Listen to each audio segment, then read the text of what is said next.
Hey everyone, and welcome back to the Weekly Awakening Podcast. It's your host, Colleen. I hope everyone is ready for this full moon in Cancer today.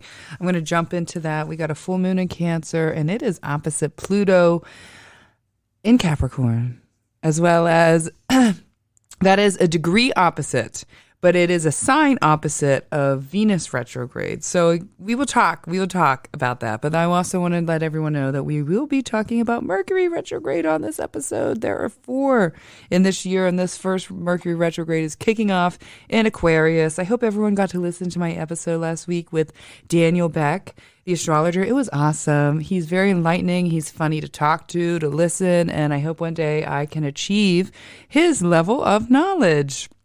That is for sure. Now listen, typical Mercury retrograde, I'm doing this and I put these earphones on and I let my kids use them.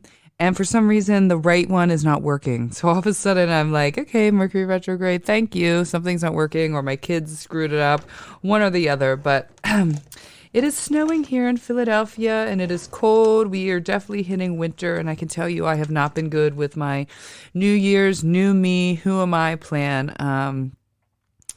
Definitely not with working out, eating healthy. I feel like Venus retrograde in Capricorn has actually stopped me from just like, okay. But I did get an awesome tattoo, and I talked about that. I have a natal Venus retrograde, and some people say, don't do anything big. Don't make any big changes with your aesthetic, your body during Venus retrograde. But I have a feeling, and what I've observed with other people, is that if you have a Venus retrograde in your natal chart, it's actually a great time to make changes to your body and make, and I got a tattoo. That's one of the things that I got.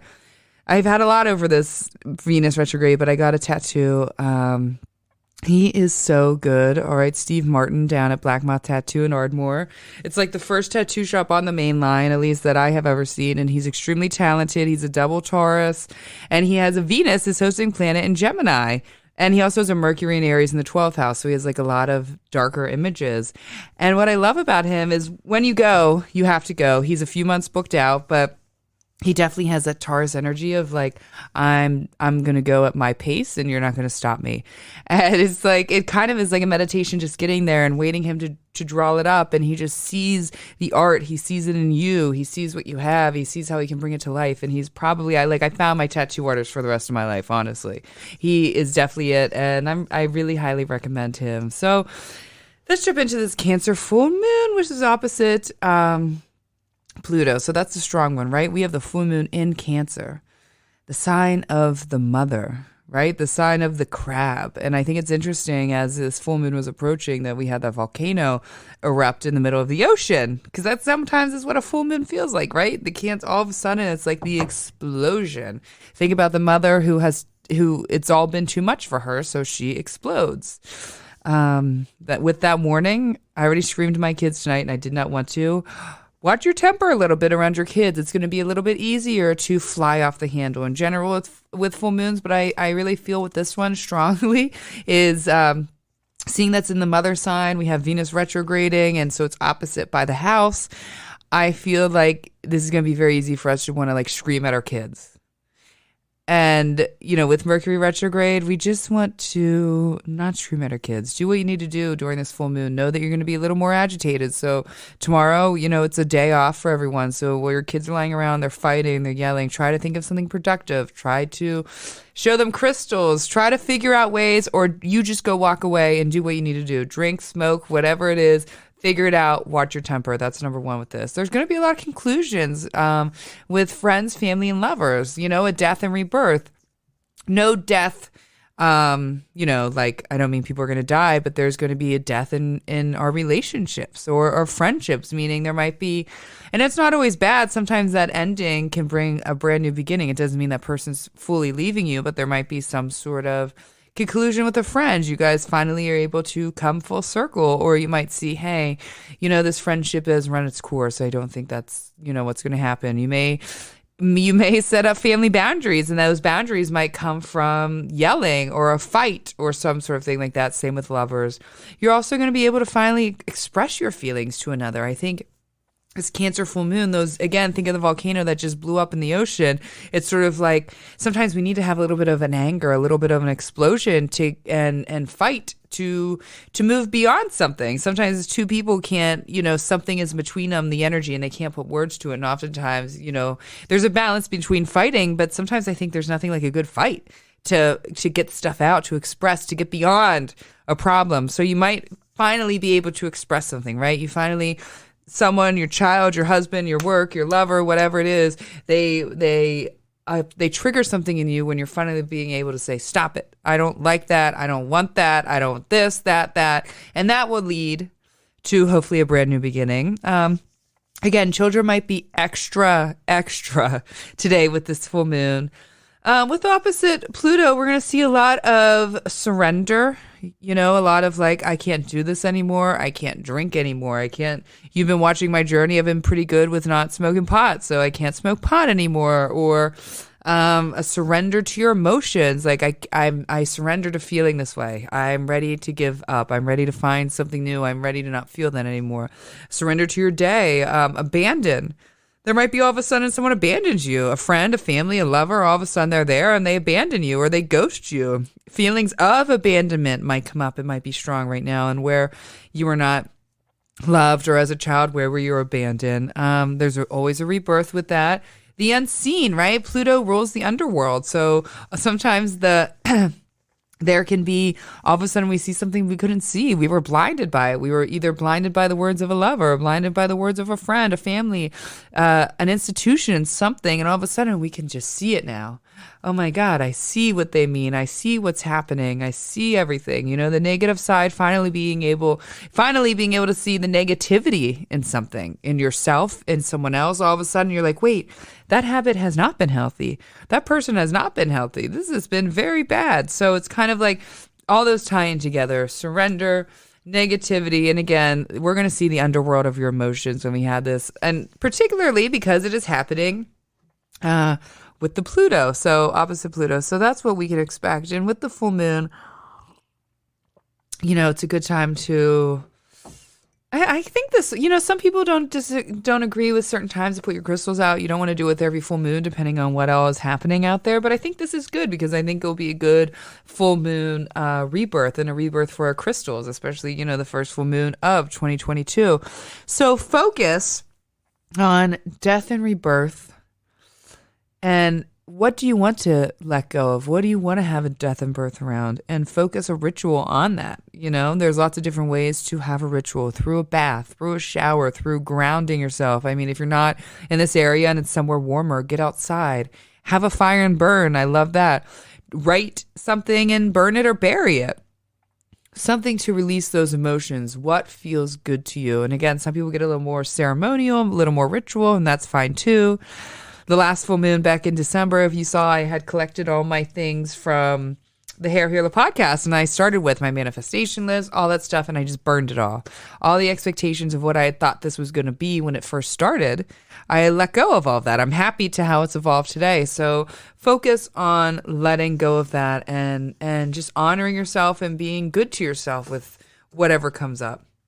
Now, we have Mercury retrograding for the next 3 weeks. And again, we hear about this transit more all the time. We hear about this transit on my show, a lot of people's shows, because it's very, very common. It happens obviously 3 times a year, sometimes 4 times a year.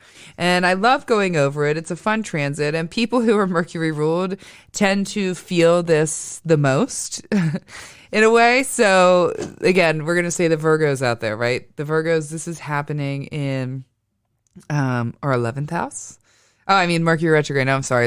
I was like, wait, Virgos, the full moon is happening in our 11th house. Mercury retrograde is happening in our 6th house, the house of self-sacrifice, of service, of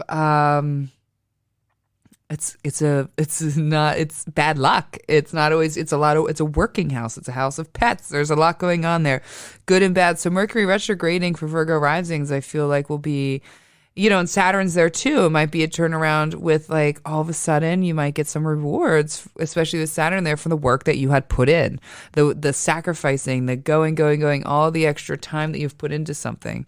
Whereas Gemini risings, this is going to be happening in your 8th house. No, I'm sorry, your 9th house. So with Gemini risings, there might be, am I right? Gemini, Sagittarius, your 9th house is Aquarius. Yep, your 9th house, sorry. For Gem risings. So again, the Mercury ruled people, or Geminis, this is going to be happening.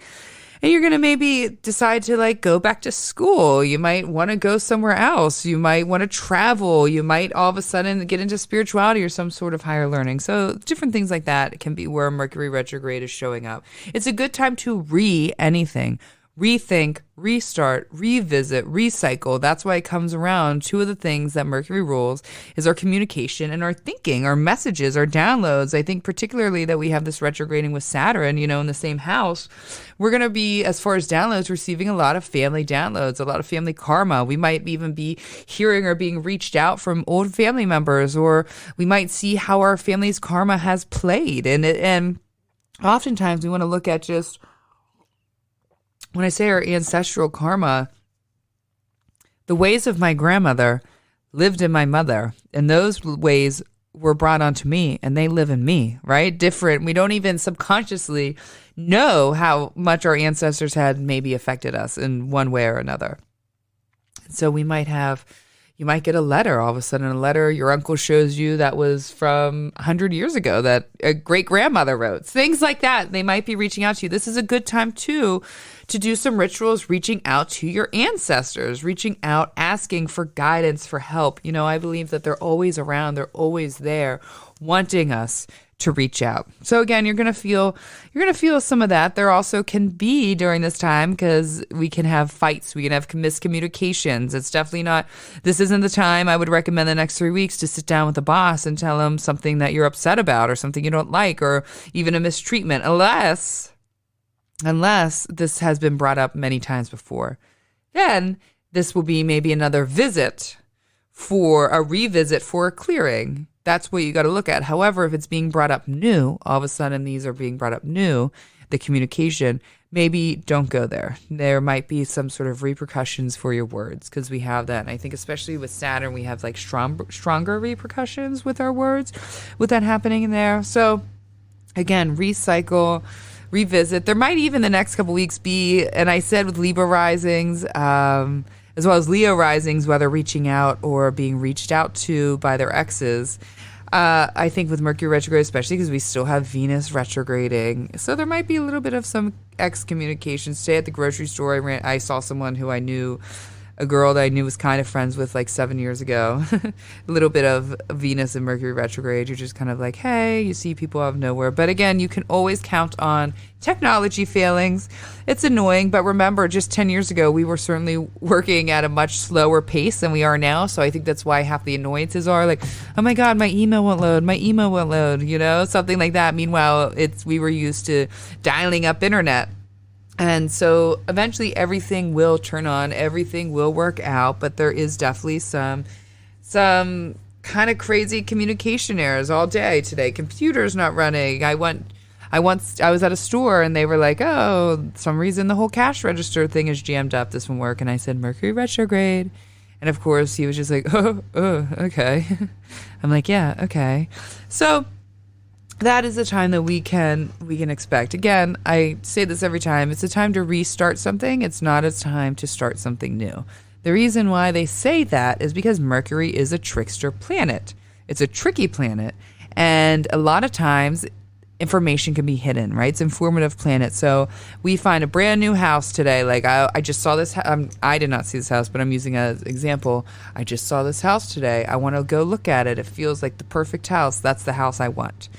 If you came to me and I said, you just found it, and they said, you have to buy it, but without inspection, which has been happening with this whole crazy, real estate thing, I would say absolutely not, because there's something very bad and very hidden in there. Not very bad, sorry, maybe not that bad or extreme, but you might see that you have old switch lighting, you might see that the pipes are broken or something like that. That definitely would not be recommended during this time. Same with contracts, starting new jobs. And again, you have to live your life. It just means that it might not be easy if you choose to do it right now. And always dot all your T's and all your I's if you do start something new, and always check. again, it's 3 times a year. I always think the transit is hardest. I know this weekend, Saturday, Friday and Saturday at the salon were totally wonky and totally mismatched schedule. My first client was a half hour late. She forgot. Then that sent me back a half hour. I had another client who came 10 minutes early, and then when I said it's going to be 10 minutes late, he left on his... He's like, oh, she seems too busy, but he left on the time he was actually supposed to be there. And then a bunch of other schedule mix-ups happened. And oftentimes I just sort of learn to laugh. And when you accept, you surrender to the powerlessness, it all works out eventually, the flow. Remember, Mercury is a mutable planet. It's a planet that moves. It wants you to learn the lesson of being mutable. Going with the flow, flowing like air, being mutable, being able to adapt and accept whatever situation's right there. You know, oftentimes Geminis and Virgos are very much like that. They see what's happening and they can accept that. They can say, okay, I can accept that. That makes sense. Whatever. I'm going to adapt into this new environment. I'm going to adapt to this new outcome. I'm going to adapt to this new moment, which is very that. The Mercury is like adapting to every moment and teaching that. I'll keep us informed in the next couple weeks as it makes a few, transits and a few things that might intensify the Mercury retrograde be happening. I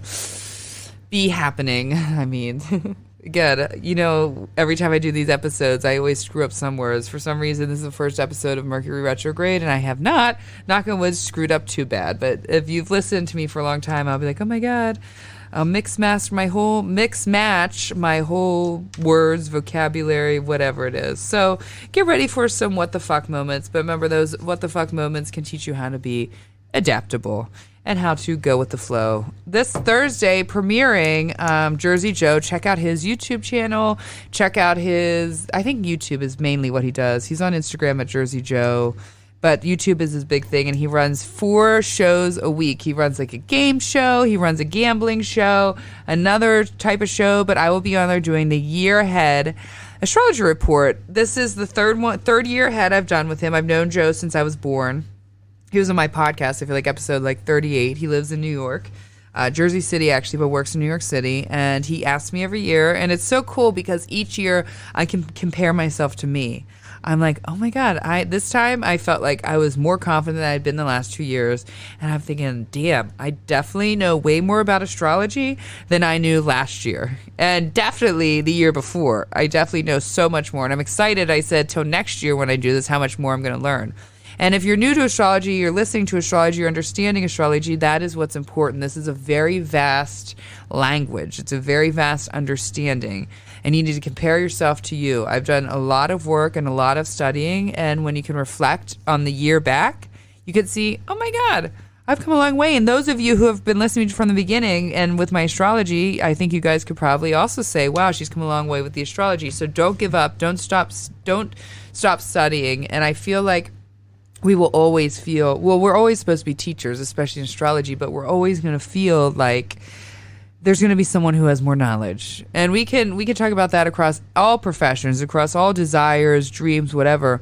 There will always be someone better. There will always be someone smarter. There will always be someone better. There will always be someone prettier. There will always be someone more knowledgeable. Whatever it is, there will always be someone more. So that's the first acceptance and surrender of that.